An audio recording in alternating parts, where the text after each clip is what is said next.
YouTube Studio.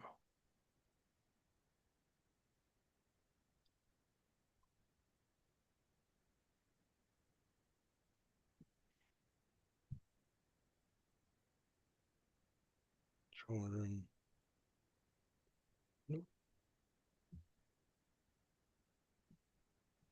And they changed the YouTube side too. Ah, where's all my settings? A maze for you specifically.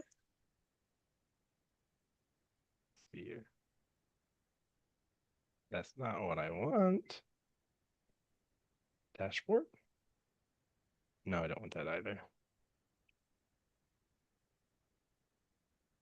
Interesting.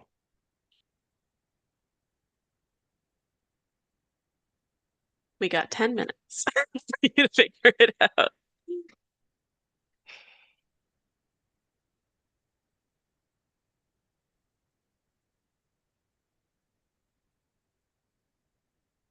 Here we go.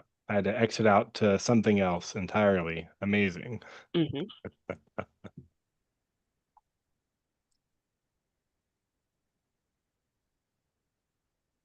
The wonders of technology. Hi, everyone. How many people reserved? We had quite a few RCPs, didn't we? We did. We got a lot of RSVPs. So we'll see who all shows up. Hi, David. Nice to have you here.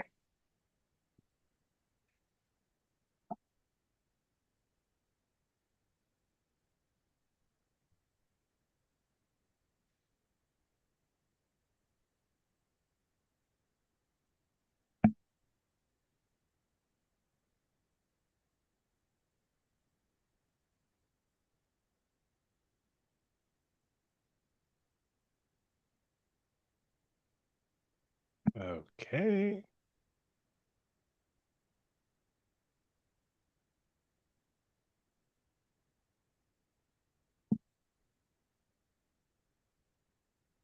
All right. Everything set up, Evan? Should be good enough. Should be fine. Got all set Perfect. up. All right. Hey, everyone. If you want to drop in the chat box a little bit about yourself, your name, where you might be joining us from, and my fun thematic question of this month is would you rather travel to the past or the future? Would you rather travel to the past or the future, Evan? I'd like to travel to the future where I'm getting my food out of the oven, which is right now. Be right back. Sounds good.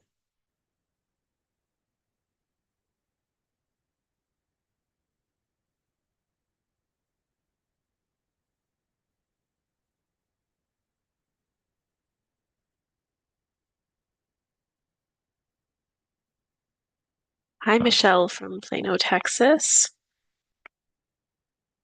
Ooh, I think I would do the future, not the past. But I don't know if there's anywhere specific in the past I would want to go. Do y'all have some place specific that you would have in mind, a time and a place?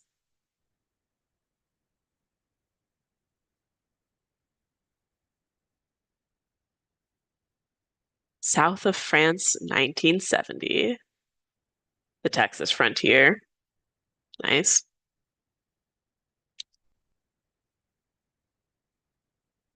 I mean, I've always been a bit of an optimist, so I would hope travel to the future and hope that it's Star Trek. Hi, Cloud. How are you doing? I'm doing good. How are you? I'm well. Thank you for being here tonight. Yeah, of course. Thank you for having me. Absolutely. I'm excited. I'm excited for this whole panel. Me too.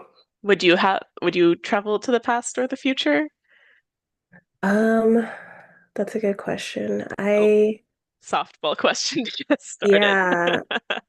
Yeah, I think to the past. I'm inclined to say the past. I mean, both would be interesting, but I think given the opportunity, yeah, I feel like I'd have to choose Is either there one. a place that you would want to go specifically? Um, I'd like to see I don't know, the first thing that comes to mind is just like the moment it's I don't know, very intense, but like the moment of like colonization, like when the Spanish came over to Mexico, like what I don't know. I would just like to be an observer and like see what it was That like. sounds dangerous. Yeah, no, for It sure. for It's sure. sounds like it would carry a lot of emotional weight. Yeah, definitely. Yeah. What You about know, whenever I you? was hearing from the other room about also the Texas frontier, I was like, wow, that feels like I'd be imperiled if I was there, though. I feel like I would be in Sounds like it would physical be a little danger. dangerous. Hello, Uh, Marcia. Oh, she's still getting set up. Here I am. Hello. hello. Hello. I would have to be tough. I don't know if I'm that tough. And Edward, our whole panel. Howdy, y'all. We're in the pre-show portion of tonight's events where we're talking about the fun parts of time travel. Where do you want to Yes. go and why? Uh, Um, where I want to go and why? Um, what a good question. I don't know. I feel a little bit like I want to go back before the current political situation a little bit. But Uh, then you know it's on the horizon, I unfortunately. know that you know it's it's on the coming. horizon. Dun, Maybe dun. what I really want to do is go into the future like 2 hours when my cat will stop yelling at me for food. That would also so I understand. We might get a surprise, a little bit of noise later when my cat realizes she's locked in this room and is like, this is unacceptable. I know. I really should have I possibly should have fed her before, but if I do, she'll just like gradually push it earlier and earlier, Hmm. when she thinks she can yell for food. So here we are. We've been getting a lot of past answers, and I feel like I would want to know the future. Yeah. As dangerous as it is. But then it's what I said to Cloud. I've always been a fan of Star Trek, so maybe I would like cross my fingers and hope that Yeah. that's the path we end up going along. Yes. As a fellow Star Trek fan, I understand you. What about you, Marcia? Oh, well, as a geologist, there are so many mysteries I'd like to resolve by traveling back in time. Oh, yes. But yeah, with some trepidation, I'd like to go into the future and find out if we've solved our climate problem 100 years from now or not. Hmm. I feel that. I say that my undergrad in science cursed me with too well of an understanding of the climate crisis. Um, a little shadow hanging over my head at any given time. Is anyone else getting doubled audio feeds? I keep seeing that message in the chat box. I No. saw it. Mm-mm. I'm doing well too. I see, David, that you're in the participants room twice. I'm Oh not yeah, you sure might be might have this open twice. why that is, but yeah, it might be a technical difficulty issue on your end.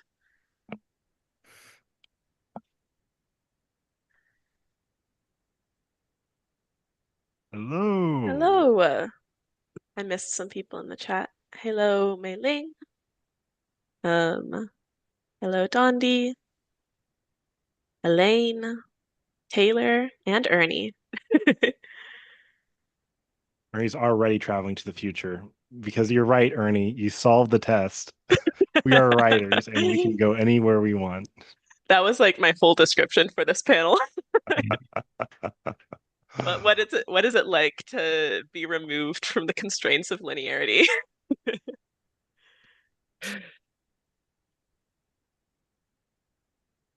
Ooh, poetry impending in the chat box.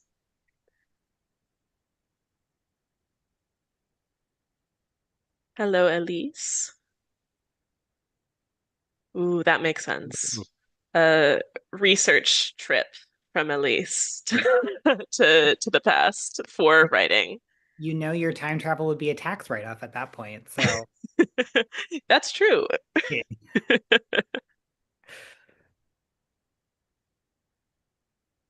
All right, we're gonna get started right at 7. I got plenty of announcements to get through, so just a little bit longer until I get us going.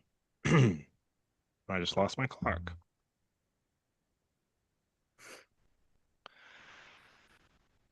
Alrighty, everyone. It is 7 o'clock. Thank you so much for joining us here for this month's Third Thursday program, Time Traveling, Flashbacks and Flash Forwards in Storytelling. I am Jay Evan Parks. I'm the executive director here at the Writers League of Texas. I got just a few announcements to get through before we get this show on the road. First off, we have a class this Saturday with Matt Crane talking about time traveling. Maybe you find other ways to experiment in your writing. I always love to encourage people to make their writing more weird because ultimately that's the best. I don't know. I think it's the Austin in me, right? So if you're looking to get a little weirder, consider signing up for this weekend's class. It's going to be a really great one. Mac is a cool person. We have another class next Wednesday.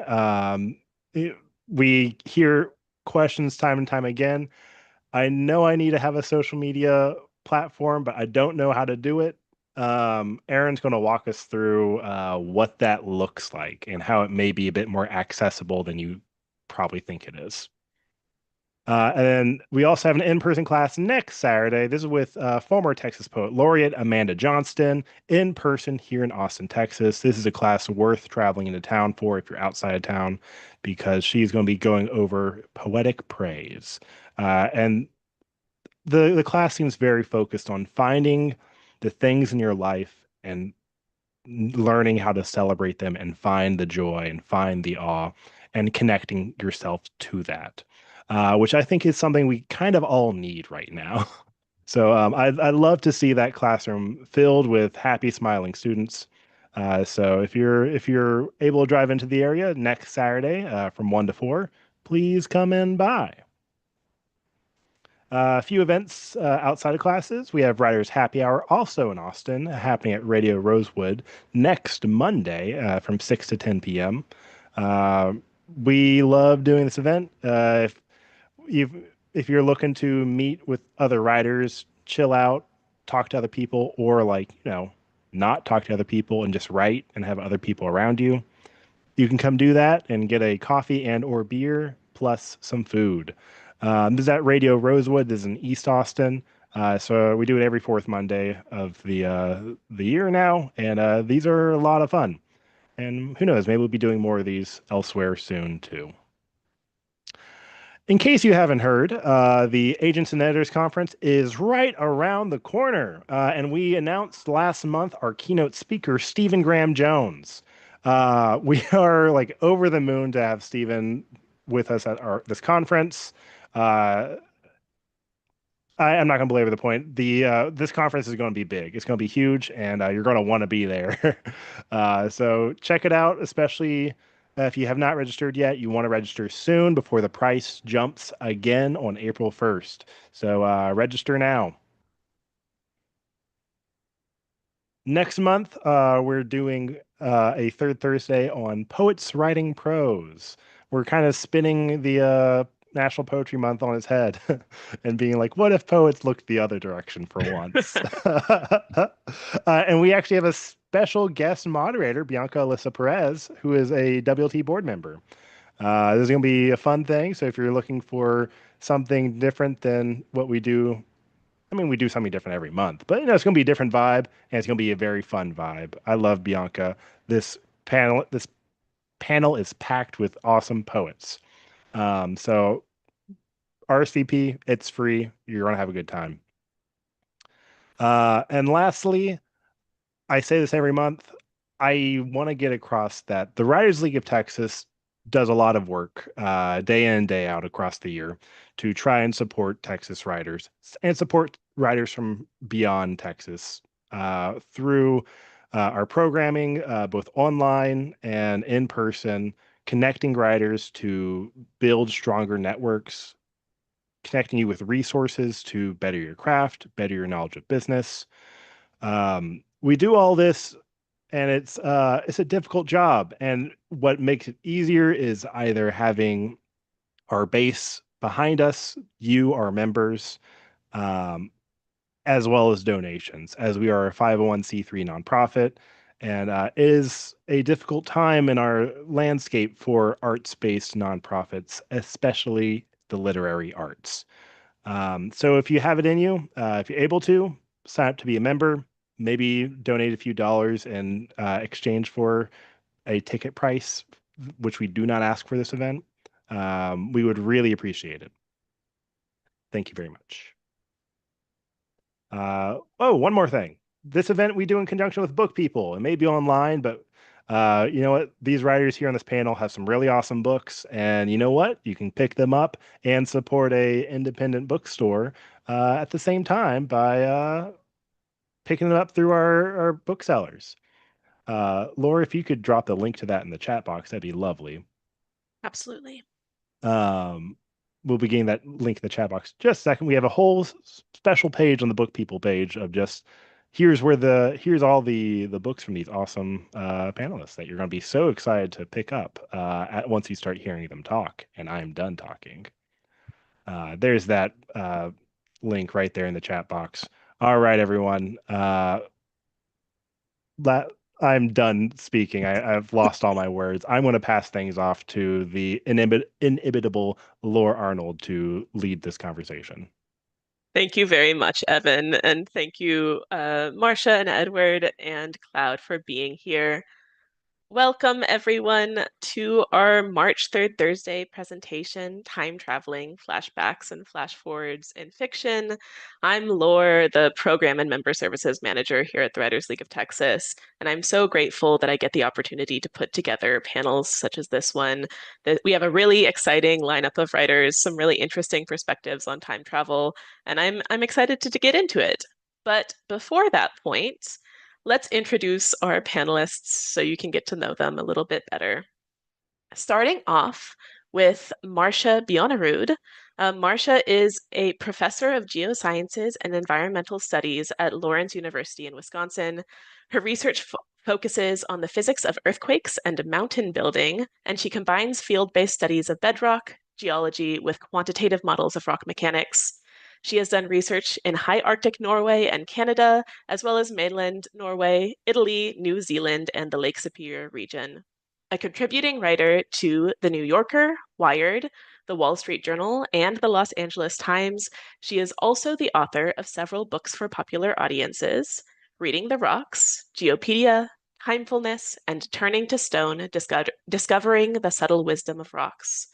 Timefulness was longlisted for the 2019 Penny Wilson Prize for Literary Science Writing and was a finalist for the LA Time Book Prize in Science and Technology. Turning to Stone received the 2025 John Burroughs Medal for Writing Natural History. Next up, we have Cloud Delfina Cardona. Cloud is an artist, writer, and book cover designer from San Antonio, Texas. She is the author of What Remains, winner of the Host Publications Chapbook Prize. She is the co-founder of Infrarealista Review, a literary nonprofit that publishes Texan voices. Their poetry can be found in The Offing, Prairie Schooner, The Boiler, The Los Angeles Review, and more. She is currently in the works as an associate for Letras Latinas and moonlights as DJ Mexistentialism. She believes in a free Palestine. Cardona founded Chilfedazine, a vine that highlights creative work by Latinas and Latinxes, in 2013 alongside Laura Valdez. In fall 2019, she co-founded Infrarealista Review, a literary journal for Texan writers, with Juana Suenos. Cardona is the co-editor-in-chief, graphic designer, event coordinator, and social media manager. Her art is inspired by the colors of San Antonio's West Side, 60s and 70s illustrations, risograph prints, and hand-painted signs. When she is not writing or drawing, she is curating playlists. Thank you for being here, Cloud. And finally, we have Edward Underhill.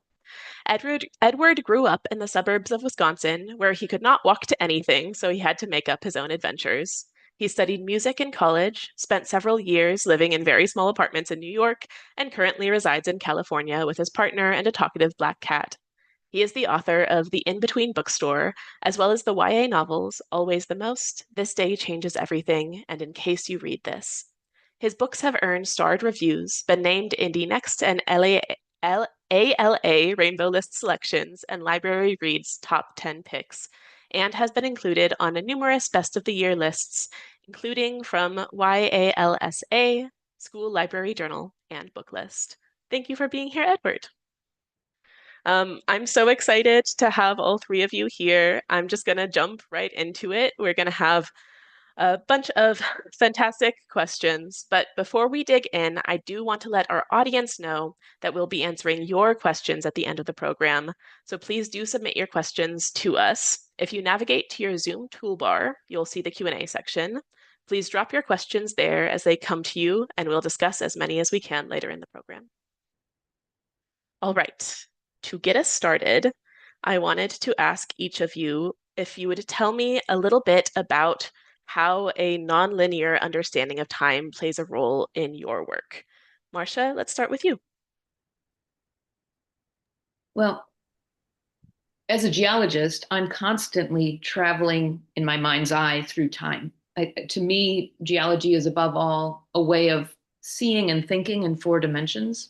It's a set of cognitive habits that allow us to kind of live in a what I call a polytemporal existence, that we can imagine things as they are now, but also understand that there have been many different versions of the world.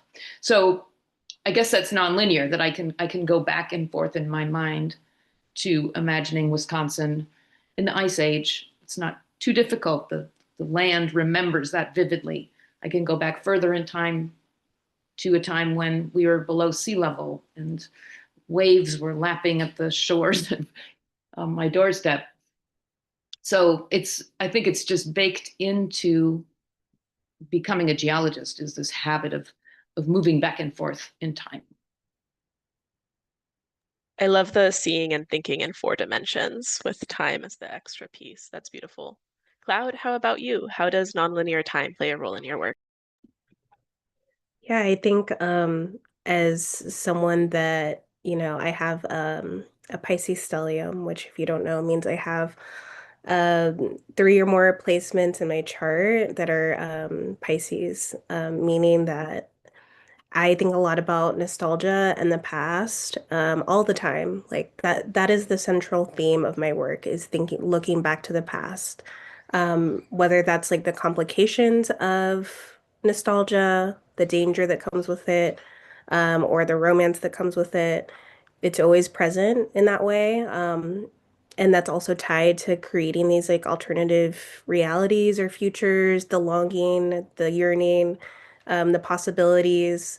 That's like where I think my work thrives. And so kind of thinking and reflecting on these moments, these relationships, these memories, and like the what could have been or um, what was there, what was lost, where does that energy go? I think of, ghost and haunting a lot and in terms of like energy that my poetry kind of plays with. An astrologer told me once that I have a knack for necromancy, and he said not to take that literally, but like in my work, like I'm working a lot with the past in that way and kind of reviving dead things and how they kind of are in communication with us currently and in the future. So I think, yeah, always thinking about like there's never just now. It always feels like we're here because of, the collection of things that our ancestors have given to us, these like memories that are buried inside of us physically, emotionally. And so I think as a poet, I try to like archive and kind of dig to those things and kind of figure out, what's going on there and play around with those. I love the phrase a knack for necromancy as a way to describe being a writer. That's awesome. Edward, how does your work have a nonlinear understanding of time? Yeah, so it's sort of funny. The In Between Bookstore is the first speculative book that I wrote. So all of my YAs are very contemporary, very grounded in the present. Um, and then for the In Between Bookstore, I was mostly kind of coming at it originally from something that I've talked to a number of other queer people and a number of other trans people about, which is that so many of us have complicated relationships to the places we came from. So I grew up in Wisconsin in a small town, and I sort of at the time I was growing up, which wasn't even that long ago, it's more or less the time that my book sort of jumps between the present and jumps between about the year 2009. Um, and like all that I thought that I could do at that point was leave. That was the only option, was to leave, to go somewhere else. There were no queer people where I grew up in Wisconsin. Of course, I was completely wrong about that, but it's like you don't see them, they don't exist. Um, so in thinking about this, I was thinking like, about the times that I've gone back and trying to sort of reckon a little bit with like, how did I get here?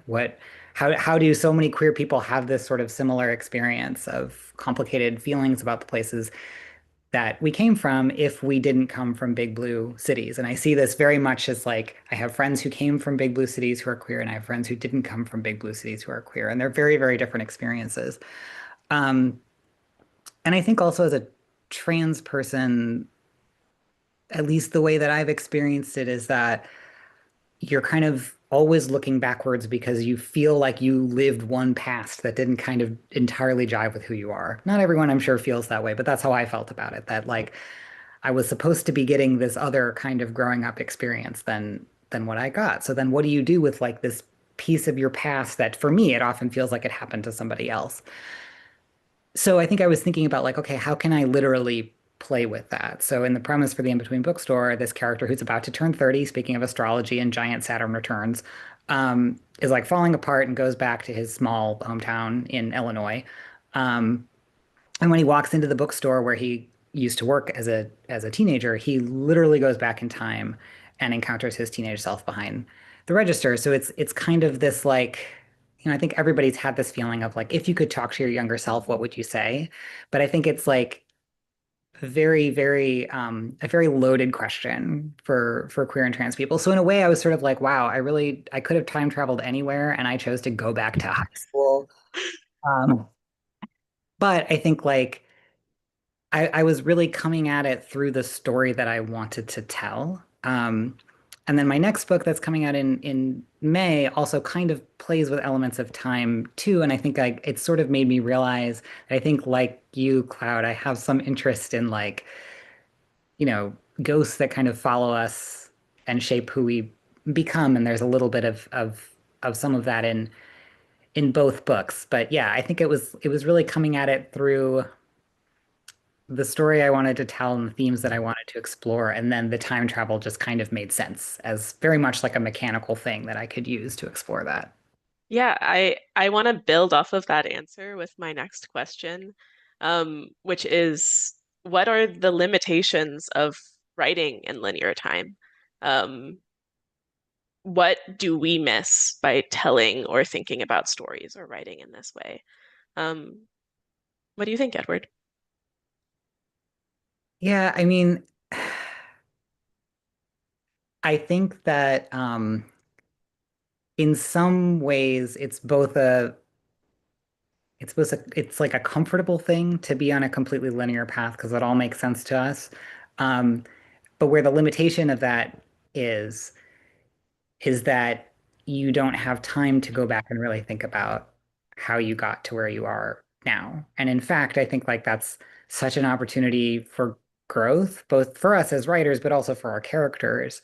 Um, and I've seen some readers react uncomfortably to that with my books. Like, who wants to go back and think about their high school self? Well, I mean, like, I definitely don't. We all sucked when we were in high school, but like there's something I think so valuable about that, especially as a trans person, of like being able to like think about your past and kind of like rebuild it for yourself to understand where you got to. And I think again, like from a queer and trans perspective, especially as the world changes so much around us and there's so many external factors impacting how we feel like we can live our lives right now. There was something really freeing about being like, I don't have to think about that. I'm building this bubble in which my character is moving through time, like dealing with some of those complicated feelings, but I've sort of built that protective bubble in that like I get to decide how the universe works here a little bit. And I think there is something really freeing about that as a writer.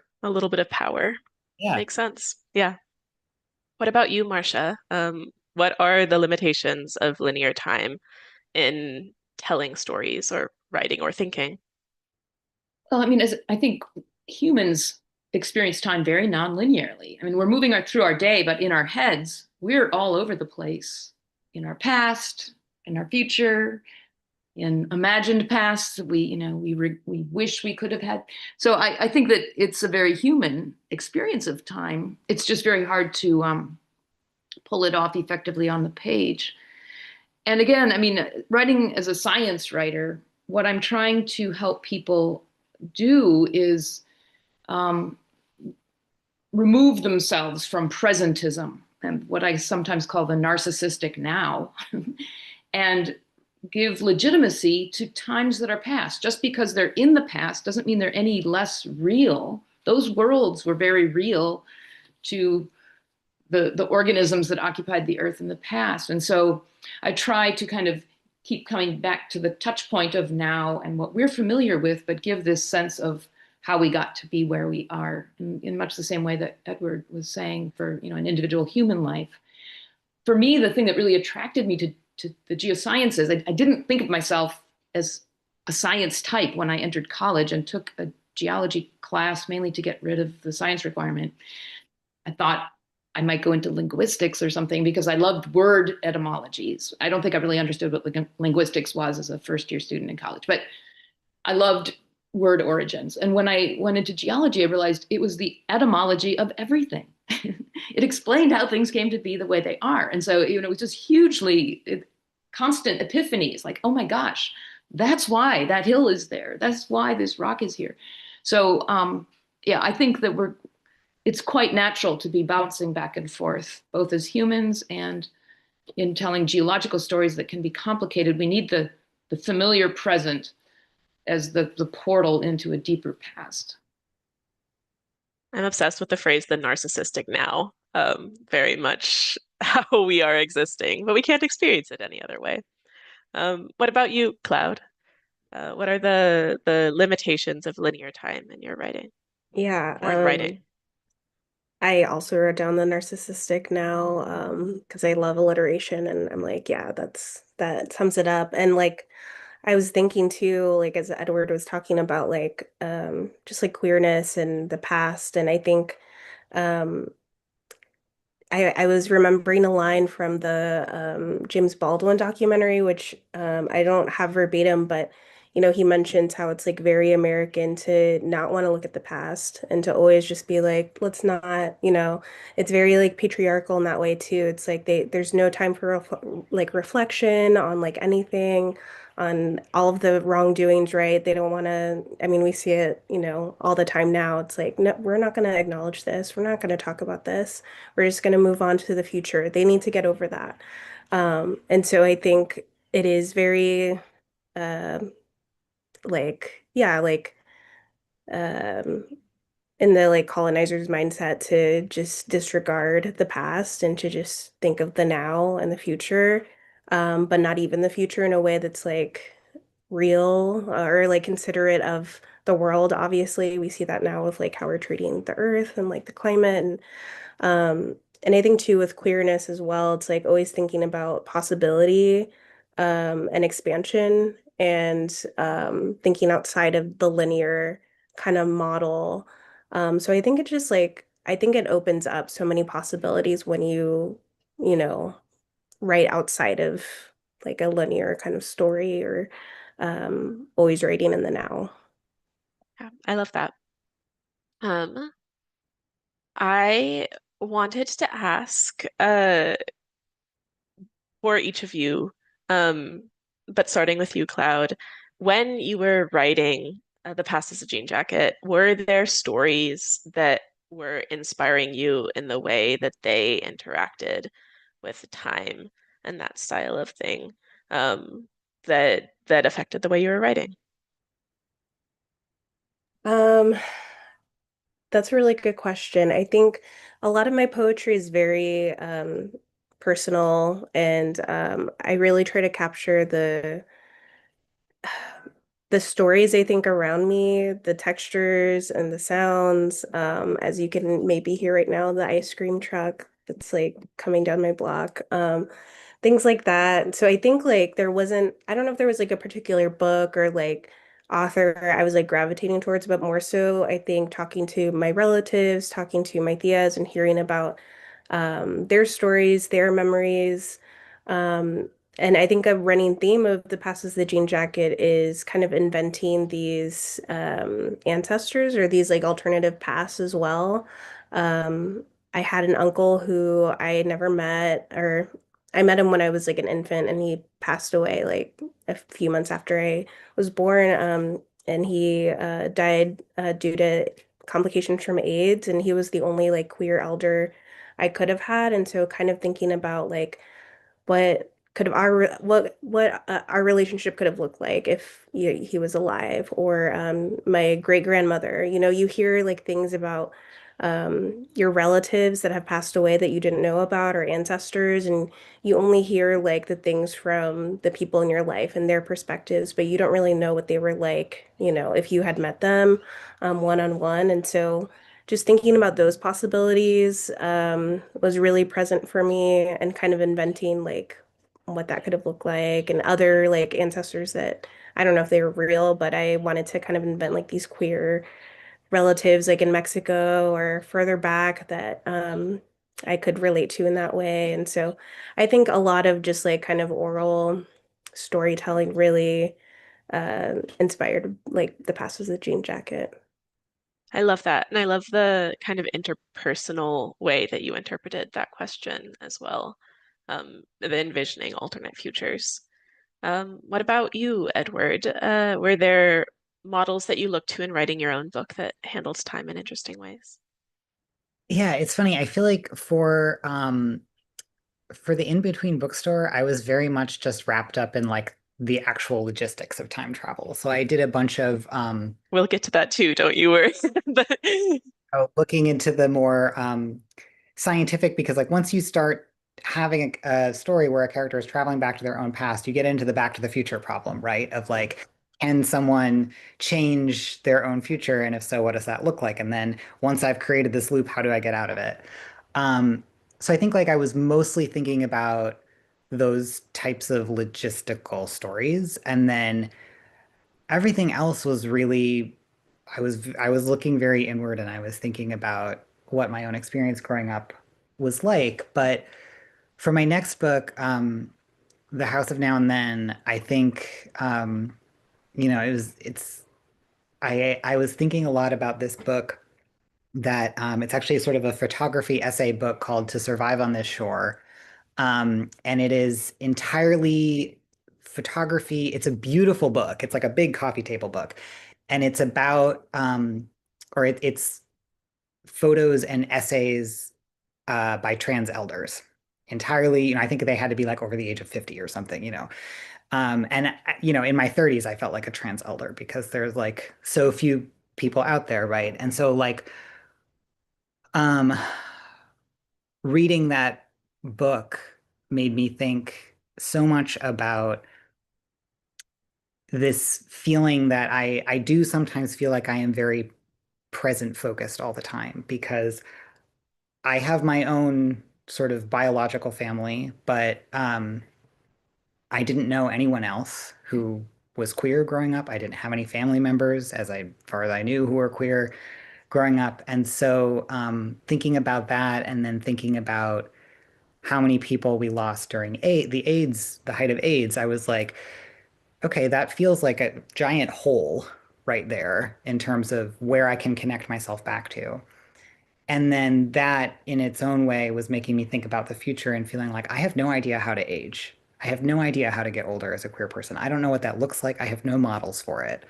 Um, and so I was thinking about that a lot with the House of Now and Then, and sort of with a character who goes to this magical beachside cottage and literally encounters the ghosts of his past, but then like connecting that to him sort of finding um, queer elders in his outside present life and sort of connecting to the idea of found family. I think that like that kind of took me beyond the actual like let's just think about the logistics of how the heck does time travel work and into the like let's think about time as it relates to the like community that I am a part of and also that I am creating in the book.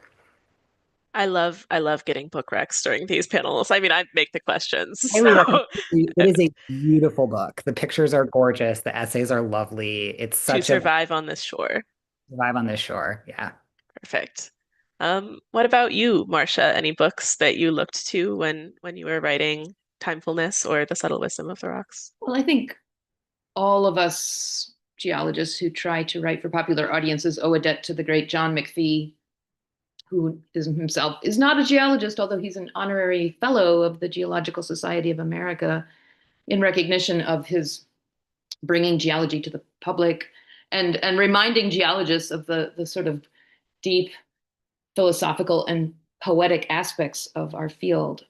But one thing that I wanted to do that was different than McPhee, he often centers scientists as the kind of carriers of the narratives. He finds idiosyncratic people to take road trips with and kind of sees everything through their eyes. And I set myself the challenge in my books to let the natural world itself be at the heart and have non-human protagonists help tell the story. And that can be challenging because we humans prefer to follow the stories of other humans. But I think that if it's done right, we can have narratives where we are not at the center. And most of Earth's history, we weren't around. And I think one of the real challenges is that it's not just that we're traveling in time, but we're also telling stories that are at very different paces. Some things do unfold at rates that are familiar to human experience. Other things unfold over such long periods of time that we can't experience them in a lifetime. And so we need to, again, help the reader develop these habits of mind that help them believe that mountains do grow. They're ephemeral features. At one point they weren't here, then they grew, and then they're going to be erased by erosion again. Whereas other things are happening at shorter timescales. So it's not just time travel, but it's stretching and shortening time, the pace of things, that is the challenge in the storytelling. I'll just say in my most recent book, Turning to Stone, I did weave 3 stories. My own human story I used as the main narrative arc, and that's understandable to people. But then that was the scaffolding for telling these longer stories about the evolution of the geosciences as an intellectual discipline, and then also of the Earth itself. So those are 3 very different timescales, kind of all riding on the story of my small human biography.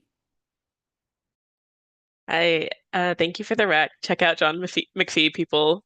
He's great. Um, I teased this earlier, but it's still relevant as to a panel of writers. Um, by making your books and interacting with time, as we've mentioned, we add another dimension to your writing to just you have to follow and keep track of. Structurally, do you have any tools or tricks you use to keep track of that dimension during your writing process? And are there any lessons learned you'd like to share with our audience? Edward, I'll start with you as the most traditional time traveling narrative here. Um, I mean, I definitely I think, oh my God, sorry, my cat is being really intense. Um, I think for the in-between bookstore, I sort of just went in very cavalier and was like, oh, I don't know. I mean, he's only traveling back to 2009. I was there. I remember what 2009 was like. I did not. This will be easy. This won't be that. There were so many logistics. So I definitely I just plunged in and started writing, and then I would get up to a point, like for example, the first time he enters the bookstore and sees his teenage self, pre-transition and coming out and all of that behind the counter. And I realized in that moment that I as someone who is coming from the year 2025, I guess the book came out in 2025. Um, he has a smartphone, and the first thing he's going to do, obviously, is go try to take a picture of his teenage self so he can go back to his mom and say, like, what the hell is going on? So I had to figure out a way to get rid of his phone. Um, so there were things like that would come up and sort of stump me for a while because I just wasn't thinking. I am basically actually a huge plotter now. Publishing has sort of turned me into a plotter. So I knew all of the steps of the big story beats, the big arc, the emotional journey that I wanted to take the characters on. And I was thinking of the bookstore and the time travel very much as a tool for like, how do I how do I have these two things interact, both the present story that I wanted to tell and the past story that I wanted to tell, and that they needed to be directly informing each other. So whatever was happening in the past had to trigger something that was going to change in the present. Not in terms of like, oh, I've done this thing and now my present looks different because I changed something in time travel, because that's not how I decided to handle the time travel, but in terms of the character internally changing, and then that the character's actions because of that internal change things in what's going on outside the bookstore. So it was a sort of like I had all of those beats, and then I would hit these sort of like little snags of, oh, he's got a phone. What do I do with the phone? Or like, okay, now I have to think like, well, he recognizes himself. Would that self recognize him back? Like all of these sort of little logistical things. Um, but I think sort of both for that and for the book I have coming out, the biggest thing um, that really helped was just still thinking about traditional story beats, no matter what I was doing with the logistics of time travel. So, you know, thinking about how can these two things, whether it's, you know, you're in the bookstore and outside the bookstore, or whether it's the book I have coming out where you're sort of in this house that sort of exists a little out of time versus outside, and um, how do those things interact? How does what's happening inside or in the past or whatever impact what your character does in the present? How do the choices they make in the present impact how they interact with the past? All of that stuff is like you're still telling the same kind of big story beats. Where are the relationships developing? Where is the rug getting pulled out? All of that kind of stuff. And I think the challenge with the in between bookstore especially was that if the premise is that the character is going back to talk to his younger self in the past, I very quickly realized that like this book is just going to become one long conversation. So there was a lot of like thinking about like, okay, well, how do I work with close quarters? If I have this bookstore, like that's the only thing that time travels, how do I work with that to like, who do I have coming into the space? Can he go out of the space? Like all of these sorts of things. So yeah, I don't know. I feel like it was the most helpful thing was to think about just the emotional beats of the story. Not to say that it's not difficult, but bottom line, don't overcomplicate it. Yeah, don't overcomplicate it. Yeah. And I remember one of the most helpful things my agent said was like, don't answer a question the reader doesn't have yet. The reader doesn't need to Mhm. know exactly what's going on in your time travel universe. And the way that I wrote time travel was very, I mean, it was like I needed just enough science to make it believable. And otherwise, it's just this character experiencing stuff. Nobody else time travels. We don't know why it happens. We don't know what's happening. It doesn't matter because that's not ultimately what the story's about. And if you write with like you're there to follow the character always at the heart of it, then I think like, yeah, you aren't overcomplicating things. You're there for the emotional journey of the character, which is what most of your readers are going to want. Yeah, that's great advice, Edward. I love that. The don't answer a question the reader doesn't have yet for a time travel story. A plus. What about you, Marcia? Any tools, tricks, or lessons learned that you did while dealing with time in your narrative on a structural level? Well, just listening to Edward's struggles with, you know, making up the rules, I guess. I'm reminded, is it called The Shape of Volume? The book where it's always November 18th. Oh, I don't know it off the top of my The head. Danish author. Okay, Mhm. anyway, I read it over the winter break, and she made the same decision. It's like you're just going to have to accept this premise. I'm stuck in November 18th. People around me are not, and it's brilliant. So I think that's exactly, I'm not a fiction writer, but I can hear you. Again, from the scientific point of view, one of the challenges I think in writing for popular audiences is that people kind of squeeze the geologic past into prehistory. There's a lot of prehistory, and it's just kind of accordioned into everything is smashed together. So part of what I try to do is develop the reader's sense of what I call temporal proportion. Some things happened a while ago, some things happened quite a while ago, some things happened a really long time ago, and trying to get that sense without belaboring them with the names of geologic intervals, but just developing this kind of depth of field. What is quite proximal to us in time, what is very distant to us and from us in time. And I think it is a challenge because I've been steeped in this way of thinking for a long time, but it isn't familiar to many people. And so just kind of developing a vocabulary and giving people some glimpse of what can happen in 1,000 years, in 1,000,000 years, in 100 million years. Yeah. Did you run into it just pinged for me while you were talking, the underestimate or overestimating how much people know while you were writing? Well, I mean, I've been teaching for a really long time, so I have a sense of what sort of the average high school student would know. And actually, one of the things that motivated me to start writing for normal people, i.e., those who do not already have rocks in their heads, was teaching kind of elder hostel type classes or immersive adult, like week-long classes in a beautiful Scandinavian lodge that our university has on the shore of Lake Michigan. And these are peopled by, very well-educated types, doctors, lawyers, whatever, but very little background in geology because it's just not represented in high schools, frankly, very rigorously. So that was really what started me realizing there's a need and an appetite for this. And it gave me some sense of what the average well-educated and interested person might know. Yeah. That absolutely makes sense. Yeah. What about you, Cloud? Tools or tricks or lessons learned for structuring time within your poems? Yeah, so I feel like writing in a poem, it's like, you have the advantage of like it's a container. It's not like I always applaud like fiction writers, any like long form like prose writers really, because I feel like I'm like, okay, I have like 2 pages, at most, and then I can like move on to something else. But I think like for the poems that really focus on kind of like the nonlinear time, I, the first one, it was kind of like a prompt. And uh, I thought about this phrase that I saw a lot around me that was, I am my ancestors' wildest dream.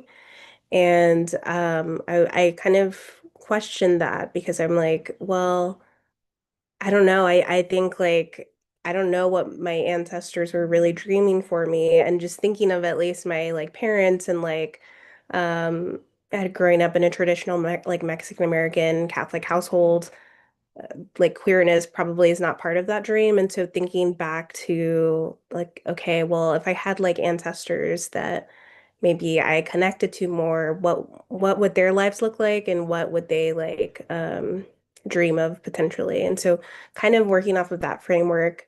And recently I started like a new kind of project, and one of the poems that is featured in that is about early Texan history, 1900 Texan history, in particular in West Texas.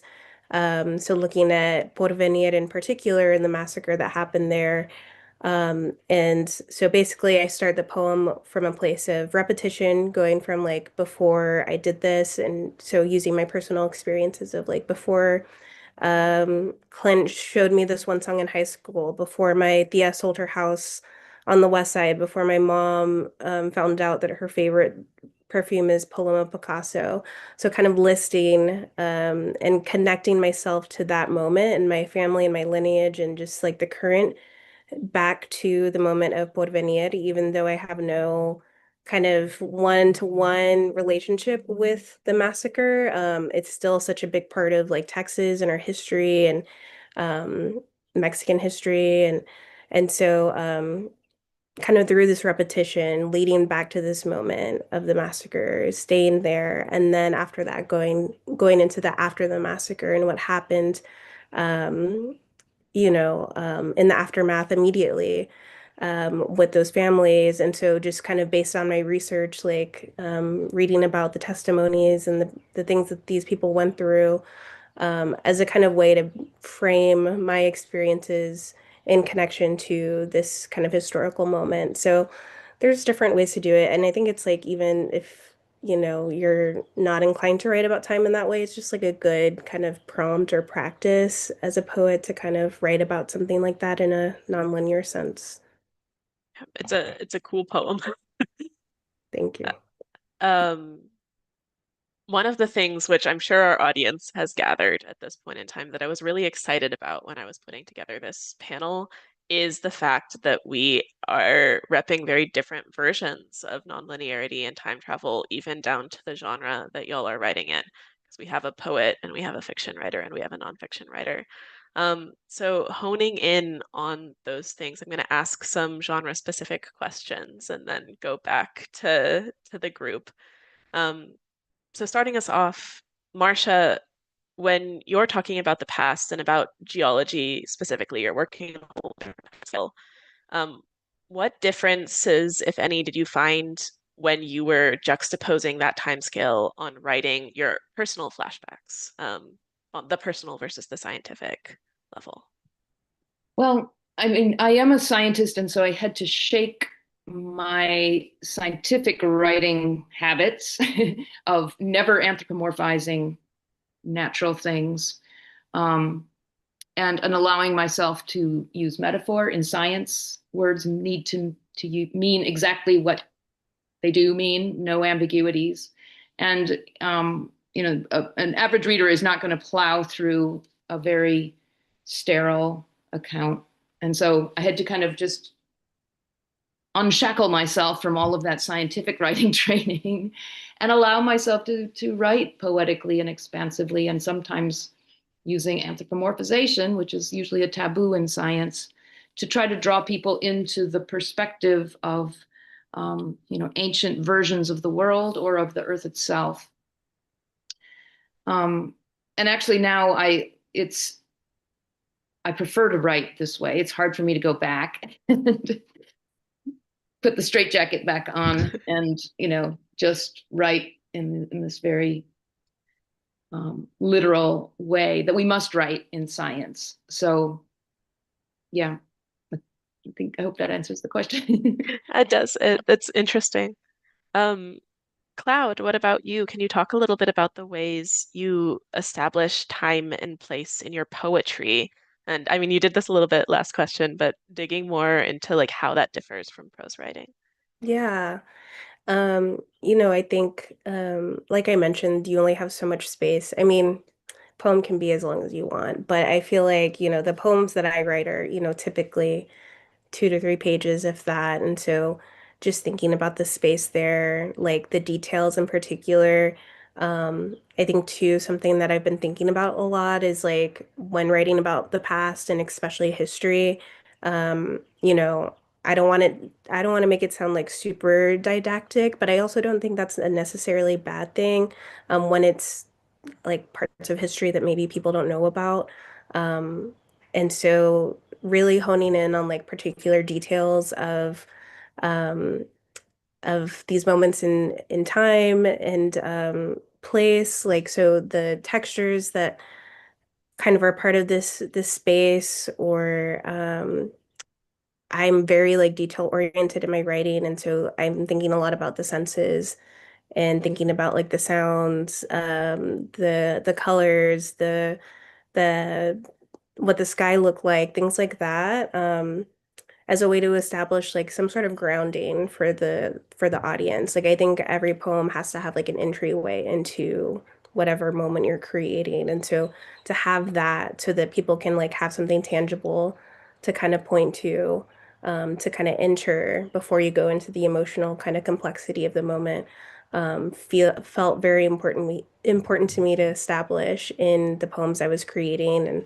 And with like personal, I think history too, in the past as a jean jacket, like obviously my readers aren't going to know like the details of my uncle or my great grandmother, and so including the details that I have, to kind of relay to them, like my uncle's Polaroids that I still have at my parents' house, one of them being like a share drag queen, that felt important to include in these poems about the past and kind of connecting them to the present, and kind of showing what, I don't know, I think I'm a strong believer that like details kind of what your observations kind of show you like what, I don't know, what kind of person you are, or like Mhm. what you see in the world. And so yeah, just including those aspects are crucial to me in a poem and in the tight space that you have. Textures and details. That's awesome. And Edward, you are writing a time travel narrative in fiction. I'm sure you ran up against a lot of expectations about how your work would or should go. How did you play into versus subvert those expectations?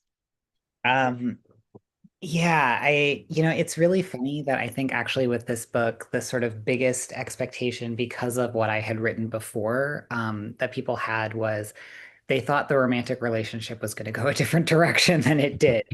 So in some sense, I wasn't getting hit with people's expectations about time travel.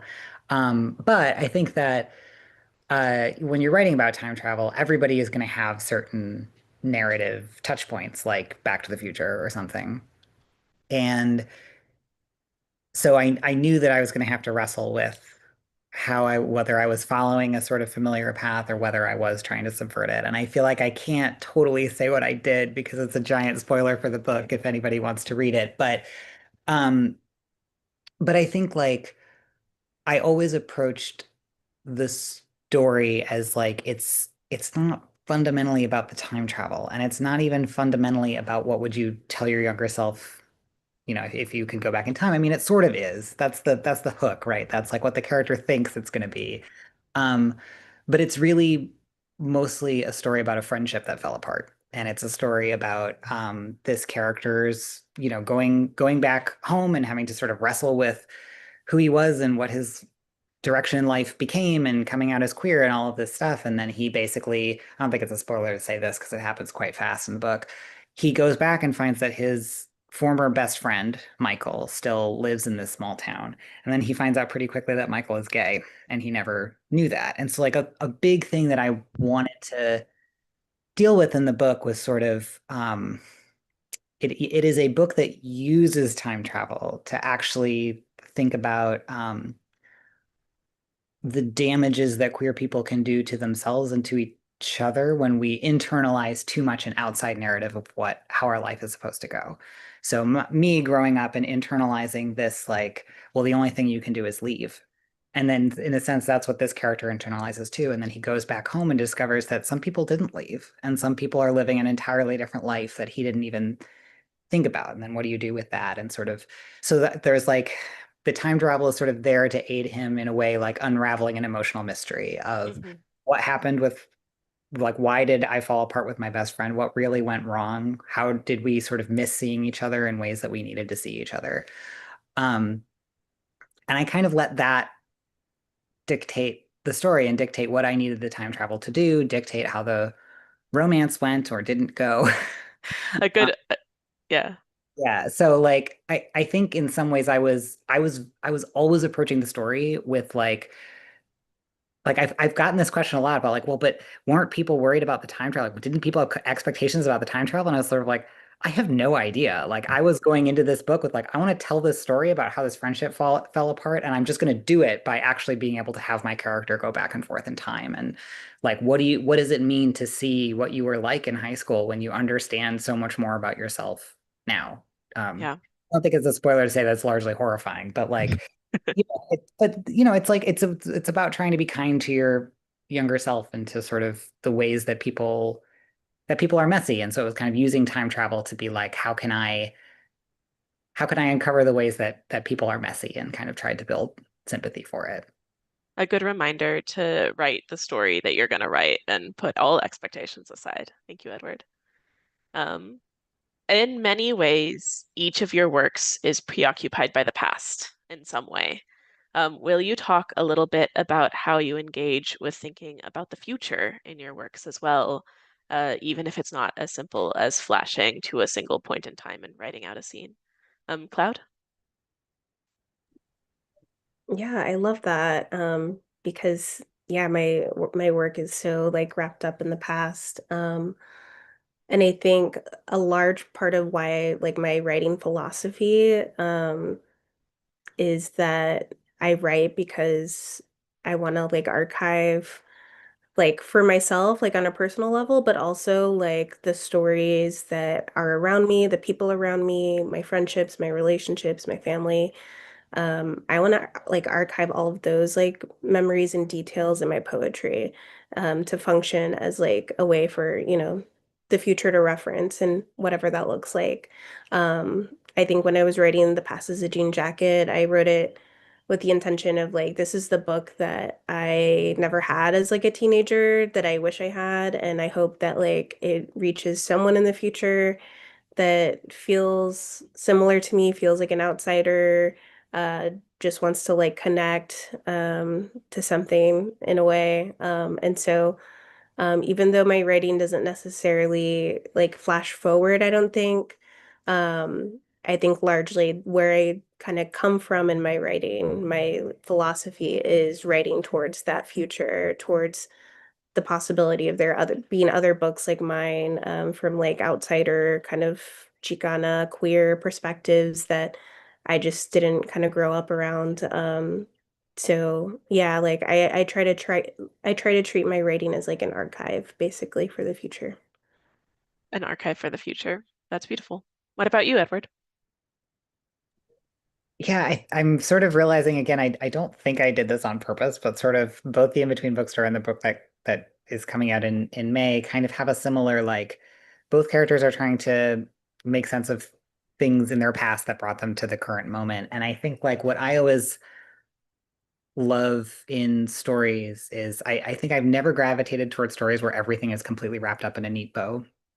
Because as a reader, and especially as a queer reader, like what I want is to see many possibilities and to see like there are so many possibilities um and you can just choose like that's really cool like so especially I think for queer and trans people who are so often like what we hear is you can't choose you have your world is getting smaller and smaller um and I think I always am kind of trying to push back against that and elbow my way and get in and go like no the world can be as big as you want it to be um and that can sometimes be scary but I think like a lot of what both books kind of focus on is how do you how do you take everything that you've learned about yourself, the main character, like how does the main character take everything that they've learned about themselves over the course of this story and then use it to be like, I now get to choose. I now get to choose where to go and what to do with this. And I think like for me, there isn't anything more empowering than that, both as a reader, as a writer, as a queer person, to think like, I've sort of said I said this I think the most to teenagers because they've been the ones that have asked me when they've read my YA books. What I would often get was, well, do the characters stay together? Like what happens next? And I would be like, I don't know, you tell me. Like I don't know. At that point, this I'm done. I've like let it go. It sort of ceases to become mine and becomes the reader. But I know like as a reader myself, what I really love is when I get to the end of the book and like I want to keep thinking about it. I want to think about what happens next. Um, so I think that's kind of how I write is I write them up to the point where the future opens up and then where do they I go mean, after? that's beautiful. You hand the future to your reader. You gift it. What about you, Marcia? Will you talk a little bit about the ways in which you engage thinking about the future in your work? I think something that unites all three of our work, as different as it is that we are trying to create this continuum from the past into the present and into the future. I mean, Cloud, I really hear you saying that you want to give people a sense that there are ancestors that are around us, surrounding us. And I think so many of the ills in society now are this sense of being stranded in the now. We're disconnected from our past. Um, the great philosopher Bruno Latour, French philosopher who passed away a couple of years ago, had some phrase to the effect that modern people have the illusion that we're burning up the past behind us, that nothing survives. So that's about the past. But my writing is really primarily motivated by the naive hope that if more people understood the way the planet works, the future could be better. That so many of our environmental problems arise because the average person, the average voter, the typical politician, business people who are making decisions at the planetary scale have no clue about climate, groundwater, floods, So all of my work is really, although it's about geology, which most people associate with looking backward in time, it's really all about the future and how we can live more harmoniously on a planet that is very dynamic. That the illusion that the Earth is static is really what I'm trying to overcome in my writing. That's so well phrased. If people understood the way our planet worked, the future would be better. Um, a strong retweet on that statement, that sentiment. Um, One last question from me, and then we'll move into audience questions. A little bit of a philosophical one. Marcia, you mentioned this way back in like question number 2, and so I'm going to start off with you, which is, do you personally experience time as linear? And if not, how does that factor into your writing of it? I don't think I do. I mean, not in my internal world, partly because of my scientific training, but I think anyone who's a parent can hold in their mind's eye many versions of their children. I have 3 sons now, all in their 30s. And to me, I can, travel very easily back to their infancy and their elementary school years and their adolescence. And yeah, have all of that experience very richly reimagined in my head. So no, I do not live in a linear time narrative. Cool. How about you, Edward? I think I do, and I desperately want not to. I don't know. I feel like someone who's very aware of time passing, since we were talking about astrology earlier. I am a peak Capricorn and I am deeply aware of time passing all the time. Um, I never felt like more offended and also deeply seen than when I went to see Hamilton. And it's like they said the line right like you're running out of time. And I was like, how dare you? It's me. Um, but I think like uh I feel deeply aware of time passing. I feel deeply aware of this sort of like juxtaposition, I guess, of both feeling like as a trans person who had no language to understand who I was growing up, I both feel like I didn't have any expectations for myself. And so I'm just like, I don't know. I got to be an adult. I'm like living this way that I didn't even occur to me to think was possible. And then on the flip side, like being a millennial and having like all sorts of expectations about what my life was going to look like at this point that just have not turned out to be true at all. So I feel like in that, the thing that writing has given me is like a way to step outside of that, to step outside of the sort of expectations I have for myself or anxieties that I have for myself. And it's like in writing the characters and the stories that I do, there's also absolutely some processing for me of like how do I make sense of time and how do I write myself like a different version of things? How do I like, it's obviously it's very vague. I'm not literally writing myself a different version of things, um but there's something really cathartic in that, I think, in like getting to use really any type of genre fiction, but in this case, particularly time travel, to, yeah, like let yourself step out of experiencing things linearly. Give yourself like a space to think back and into your own life and your own experiences. Give yourself a space that feels like bigger to explore some of your own feelings because you're doing it through a character who is different than you. Like none of my characters are actually me. None of the people in my books are people I know, but it's still like a space to explore some of those feelings of like change and transition. And I think like as a trans person, sort of the thing that I have come to is like I remember when I first came out and when I started transitioning, it was always this like everyone would talk about it as like it goes to an end stage. You reach an end stage and then you have transitioned. And I sort of feel like the older I get, the more I'm like, I am in transition. I'm like, everybody is in transition. Everybody is constantly moving through life and changing in various ways. And so, like, in the sense, that's linear. But I also feel like, yeah, I don't know. The cool thing about writing is that you kind of get to live a million different lives in a million different ways. And that's very non-linear. Yeah, it gives you freedom. I love the phrase everybody is in transition. Um, How about you, Cloud? Do you experience time as linear? Um, I feel like, I mean, since I can remember, I've always just been like in my thoughts, in my Pisces fog, just like always thinking about the past or thinking about different daydreams. And I think my like literal dreams too, like every night, like I feel like I travel to a different realm of the past or some future, some alternative timeline. So I'm always thinking about something else. I mean, like I very much think in images, so I'm always thinking about like just past memories or like um and I think something they say about like anxiety and depression too is like anxiety is always like thinking about the future and depression is thinking about the past. And so I definitely have both of those. And so I'm yeah, usually thinking about one or the other on a daily basis for better or for worse. Thank you, all three of you, for your answers to my questions, the writing ones and the more philosophical ones both. I love getting a little philosophical in these panels. I'm going to transition into audience questions. I'll ask them and you can pick them up as you would like. I'll stop guiding the conversation quite as much, and then we'll say goodbye.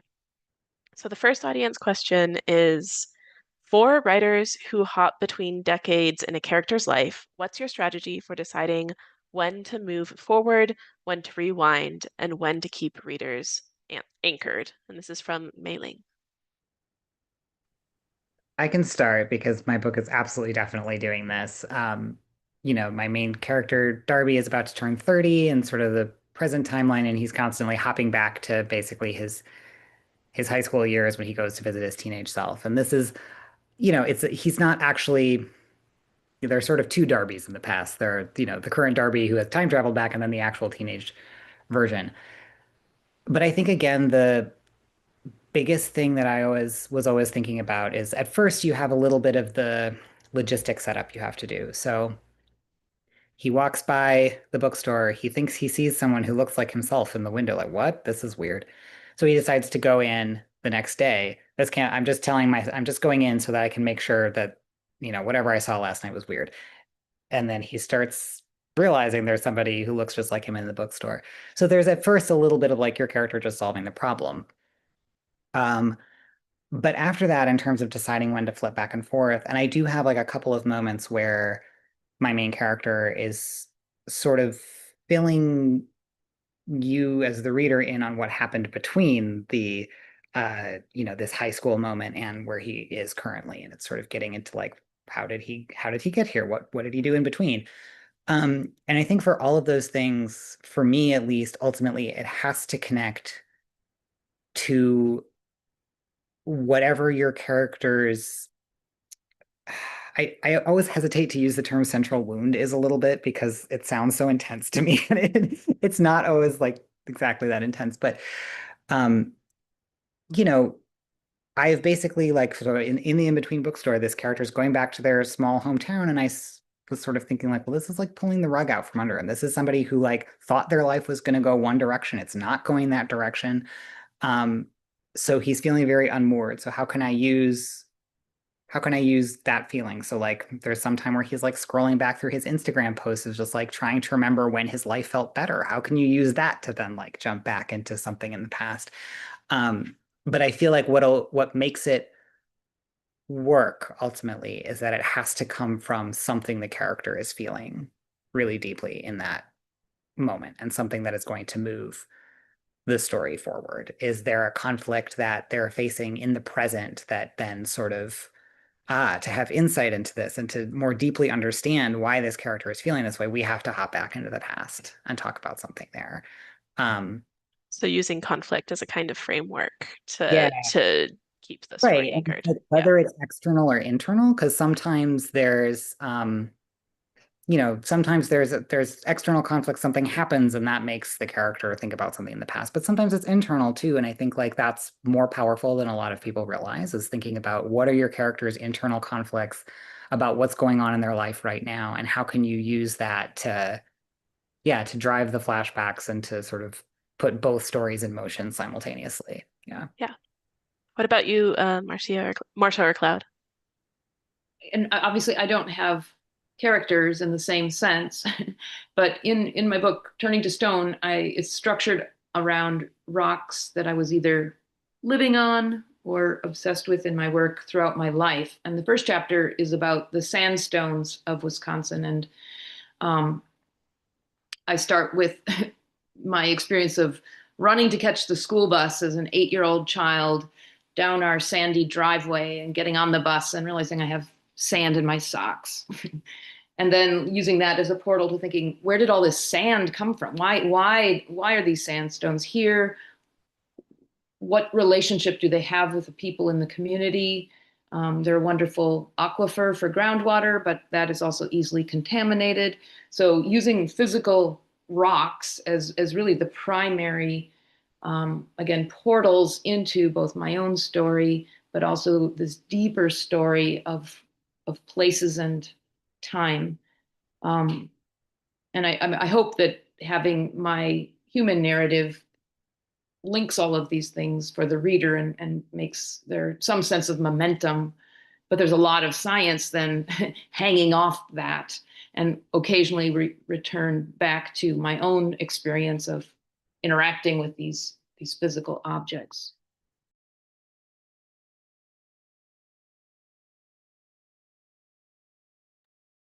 Anything from you, Cloud? I'll just kind of reiterate something I mentioned earlier. So I think grounding is key, like in a poem, if you're gonna, flash between 2 points in time. So in one of the latest poems I've written, takes place at a rave. And but I can't stop thinking about something that I was told earlier in the day, which was about Portaviniad, and I had a conversation with a friend about it. And so I kind of ground the reader in the first like majority of the poem, like where I am, the songs, the music, everything, the setting. And then I jump into the moment of like, okay, I remember like what this conversation kind of impacted me and how it's still impacting me, and how it feels like surreal to be at a rave now, and it's all like Western themed, and I can't stop thinking about this like Western moment in history at Puerto Vineyard. So really, I think like kind of no matter like how you do it in a poem, I think like grounding is key, whether that looks like sections, maybe like first section, second section, or kind of playing with form in that way. But I really think like playing with those, making sure that you have those details of like setting before you kind of jump into a different moment in time helps me at least kind of ground the reader. That makes sense. I actually think in the answer to this past question, we kind of covered what another audience question was, but I'll ask it to see if you guys have anything to add, which is Ernie asks, what are some of the devices you've used to spring from the present to the past or even the future? For example, a sound or a scent brings up a memory. And so we talked about the sand and we talked about the rave. Is there others that you would suggest? Yeah, I mean, like I sort of I think that the setting stuff makes a lot of sense because it's also like once you've jumped into the past, what's the connection that's grounding the reader in that moment also? Thinking about that I think is important. I mean, I think there's like I guess I was thinking about this with the last question too, that I sort of didn't answer this piece of it, but in terms of like thinking about where you're going back to, that it should always like again, I think I don't know. I think all of this comes back to like don't answer a question your reader isn't asking yet. Like you don't need to jump back to get your character's entire life story. You only need the parts that are going to shape the story right now. And I think thinking about that can also help you decide what you use to get them there. Um, so, in terms of like my character trying to be like, oh my God, I'm so unmoored. Like I'm looking back for this moment when I felt more grounded in my life, looking through Instagram, which is a very modern thing to do. And then like using that as a jumping off point of like, oh, I found this picture where my friend's hair looks different. And now I'm thinking about how we first met. And that is important because it is setting up a conflict in the story. So like yeah, I don't know. I think like coming back a lot to like is it all coming from some sort of sense of conflict, both like where you're going and how you're getting there?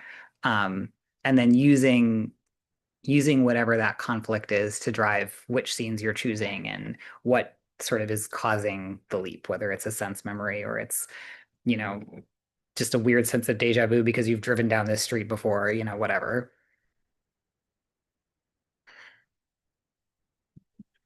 Yeah, I think to add on to that, I was thinking about a poem that I recently wrote about the Blackwell School in Marfa, which is a segregated school from the early 20th century between Mexican. It was predominantly Mexican school, I think, in Marfa, Texas, and so um, really, I think I kind of jumped in time. I started in the present with myself and then jumped into this moment, this memory of these students at the school having to literally bury the Spanish language, which is something that their teacher instructed them to do in the mid 50s. And so I connected myself to that moment through the senses. I think really that's like the easiest way to connect any kind of moment in time is like we all experience things through our body that kind of transcends time.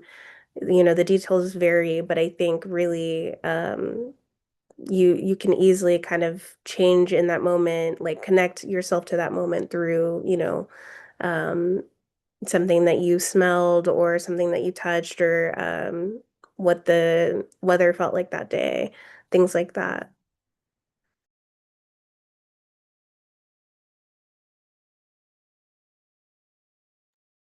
I think I'm gonna end up wrapping up this conversation here. I know I'm going to be carrying a lot of this with me moving forward. I'm still thinking about the narcissistic now.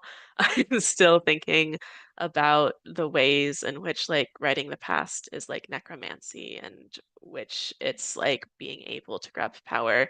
Thank you, Marcia and Edward and Cloud, so, so much for being here. And to those in our audience, please go check out these books. They're absolutely phenomenal, all of them. Um, if you haven't already, uh, take a look at these authors. There's so much to learn for their story from these stories, and they're really fun to read. Do yourself a favor and pick them up. Thank you so much for those of us joining here on Zoom and also on YouTube through the live stream, and also to those who are watching the recording on YouTube at a different time. And happy writing, everyone. Thank you for having us. Thank you so Thank much. you. Bye-bye. Goodbye.